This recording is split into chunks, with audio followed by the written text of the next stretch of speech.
Balita sa ibayong dagat, sa Iran, inaasahan pong tatanggap ng Chinese Air Defense Missile Systems sa loob ng ilang linggo.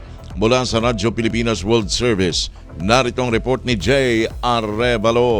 Radyo Pilipinas report. Inaasahang matatanggap ng Iran sa loob ng ilang linggo ang unang batch ng mga shoulder-launched air defense missile system mula sa China na magpapalakas ng kanilang depensang panghimpapawid sa gitna ng digmaan laban sa Estados Unidos. Batay sa ulat ng Reuters, maaaring umabot sa 400 missile launcher ang unang kargamento, kabilang ang mga QW-12 at FN-16 portable air defense system na nagkakahalaga ng tinatayang 60 hanggang 70 milyong dolyar.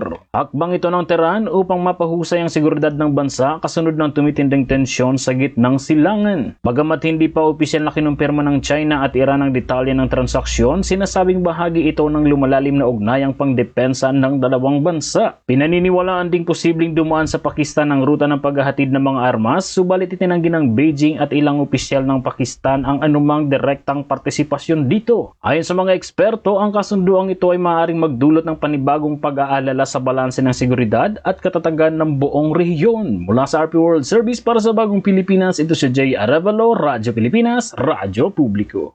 Radyo Pilipinas News Nationwide.